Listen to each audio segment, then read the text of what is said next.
السلام علیکم۔ ویڈیو کی طرف جانے سے پہلے میری آپ سے گزارش ہے کہ آپ اس چینل کو ضرور سبسکرائب کریں تاکہ ہر نئی آنے والی ویڈیو آپ تک پہنچ سکے۔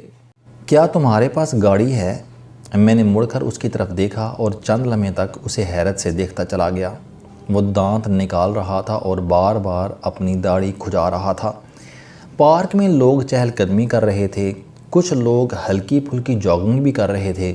دوپہر مایوس ہو کر رخصت ہو رہی تھی اور شام دھیرے دھیرے مارگلا کی پہاڑیوں سے نیچے سرک رہی تھی۔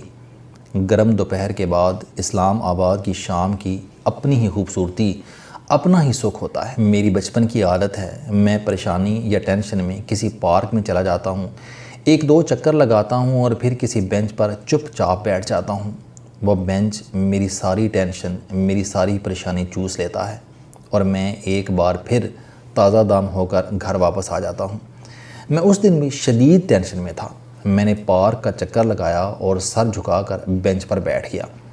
تھوڑی دیر بعد ایک نیم خواندہ پختون کسی سائیڈ سے آیا اور بینچ پر میرے ساتھ بیٹھ گیا۔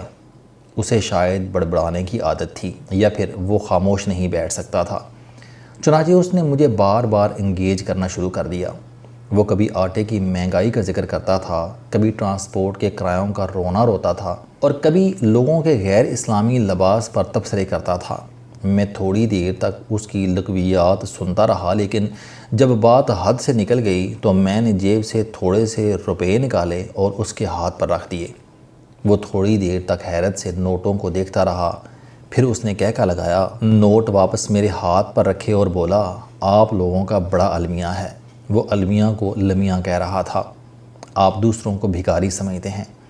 آپ کا خیال ہوتا ہے کہ آپ کے ساتھ اگر کوئی غریب شخص بات کر رہا ہے تو اس کا صرف ایک ہی مقصد ہے، وہ آپ سے بھیک لینا چاہتا ہے۔ بابو صاحب، مجھ پر اللہ کا بڑا کرم ہے، چوکیداری کرتا ہوں، روٹی اوپر والا مالک دے دیتا ہے اور خرچے کے پیسے نیچے والے مالک سے مل جاتے ہیں۔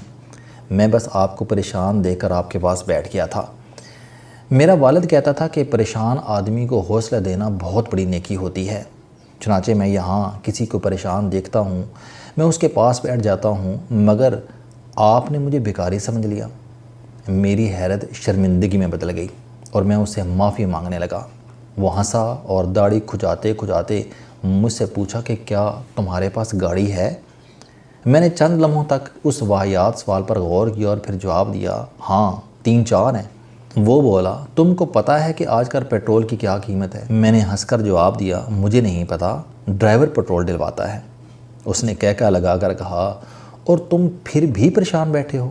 میں نے حیرت سے جواب دیا، گاڑی کا پریشانی کے ساتھ کیا تعلق بنتا ہے خان؟ وہ سنجیدہ ہو کر بولا، بڑا گہرا تعلق ہے۔ کیا مکان تمہارا اپنا ہے؟ میں نے جواب دیا، ہاں میرا اپنا ہے، بلکہ 3-4 ہیں۔ وہ مسکرایا اور پوچھا، کیا بیوی بچے بھی ہیں؟ میں نے فوراً ہاں میں جواب دیا۔ اس نے پوچھا، بچہ لوگ کیا کرتے ہیں؟ میں نے جواب دیا، بیٹے اپنا کاروبار کرتے ہیں اور بیٹیاں پڑھ رہی ہیں۔ اس نے پوچھا، اور کیا تمہاری بیگم صاحبہ کی صحت ٹھیک ہے؟ میں نے فوراً جواب دیا، ہاں الحمدللہ ہم دونوں ٹھیک ٹھاک ہیں، ہمیں اللہ تعالیٰ نے ملک بیماریوں سے بچا رکھا ہے۔ وہ بولا، اور کیا خرچہ پورا ہو جاتا ہے؟ میں نے اوپر آسمان کی طرف دیکھا اور جواب دیا، الحمدللہ خرچے کی کبھی تنگی نہیں ہوئی۔ اس نے کہکا لگایا اور میرے بازو پر اپنا کھردرا ہاتھ رکھ کر بولا، اور بابو صاحب آپ اس کے بعد بھی پریشان ہیں؟ آپ نے پھر بھی منہ بنا رکھا ہے۔ آپ کو پتہ ہے کہ آپ بنی اسرائیل ہو چکے ہیں؟ میں بے اختیار ہنس پڑا اور پہلی مرتبہ اس کی گفتگو میں دلچسپی لینے لگا۔ میں نے اس سے پوچھا، میں بنی اسرائیل کیسے ہو گیا اور بنی اسرائیل کیا ہوتا ہے؟ وہ سنجیدگی سے بولا، آپ اگر قرآن مجید پڑھیں تو اللہ تعالیٰ بار بار بنی اسرائیل سے کہتا ہے کہ میں نے تمہیں یہ بھی دیا، وہ بھی دیا، ملک بھی دیا، کھیت بھی دیے، دشمنوں سے بھی بچایا، تمہارے لیے آسمان سے کھانا بھی اتارا، باغ اور مکان بھی دیے، عورتیں اور بچے بھی دیے اور غلام اور کنیزیں بھی دیں، مگر تم اس کے باوجود ناشکرے ہو گئے، تم نے اس کے باوجود میرا احسان نہیں مانا۔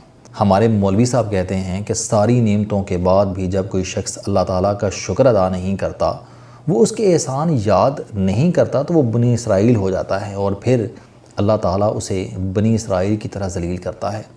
وہ سب کچھ ہوتے ہوئے بھی سکون اور امن سے محروم ہو جاتا ہے اور آپ بھی مجھے بنی اسرائیل محسوس ہو رہے ہو۔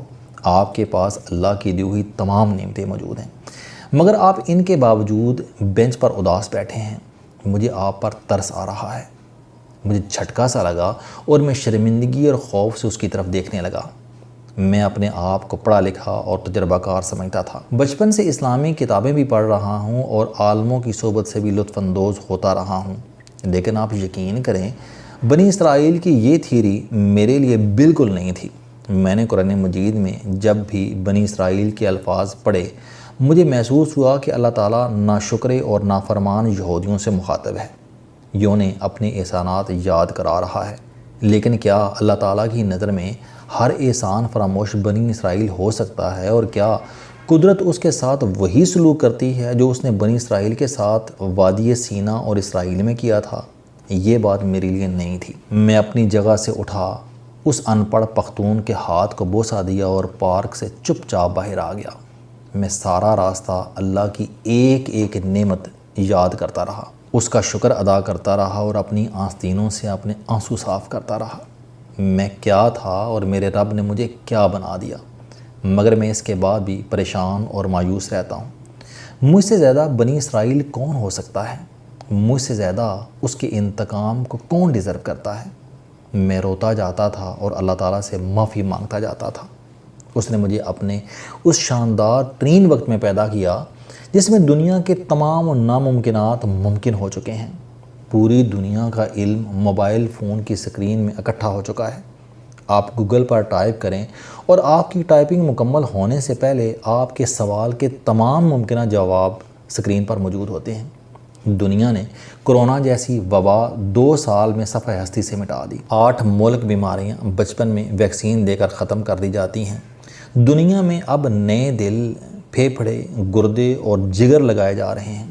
ڈاکٹروں نے پچھلے سال ایک شخص کا گردن سے اوپر سر بدل دیا۔ 4 دن پہلے اسرائیل میں ایک نوجوان کا کٹا ہوا سر دوبارہ لگا دیا گیا۔ انسان آج ماں کے پیٹ میں موجود بچے کے دل کا بائی پاس آپریشن کر دیتا ہے اور وہ بچہ وقت پر صحت مند پیدا ہوتا ہے۔ آج کی دنیا تمام انسانوں کے لیے کھلی ہوئی ہے۔ آپ ترقی کرنا چاہیں تو آپ بے شک کھرب پتی بن جائیں، آپ کو کوئی نہیں روکے گا۔ آپ دنیا کے آخری کونے میں جانا چاہیں، آپ چلے جائیں۔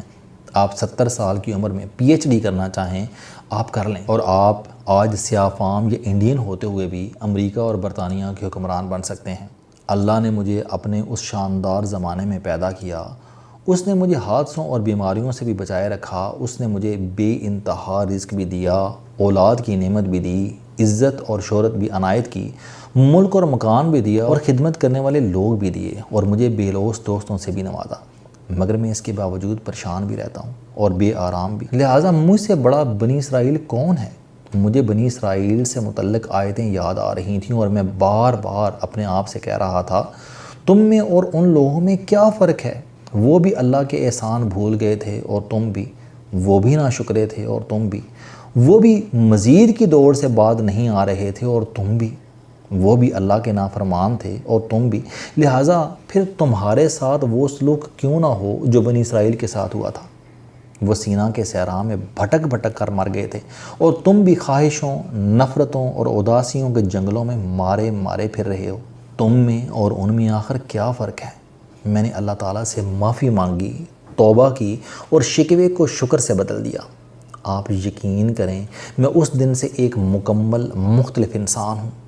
اداسی اور پریشانی سر سے بادلوں کی طرح غائب ہو چکی ہے اور سامنے وسیع نیلا آسمان اور تا حد نظر پھیلا ہوا سبزہ ہے اور اللہ تعالیٰ کے معجزوں کی نہ ختم ہونے والی وادیاں ہیں۔ بے شک ہم اللہ کی کون کون سی نعمتوں کو جھٹلائیں گے۔ السلام علیکم۔ آپ اسٹوڈنٹ ہیں، کوئی جاب کرتے ہیں، کاروبار کرتے ہیں، یا پھر آپ گھریلو زندگی گزار رہے ہیں۔ اگر آپ اپنی زندگی کو بدلنا چاہتے ہیں تو اس چینل علم دوستی پر آپ زندگی میں کامیابی کے لیے جاوید چوہدری صاحب کے موٹیویشنل، سوشل، سیلف ڈسکوری سے ریلیٹڈ اور صحت سے متعلق بے شمار کالم سن سکتے ہیں۔ میرا دعویٰ ہے کہ یہ چینل آپ کی زندگی بدل دے گا۔ اس چینل کا مقصد اچھی باتیں معاشرے میں پھیلانا ہے اور اچھی بات کو دوسروں تک پہنچانا صدقہ جاریہ ہے۔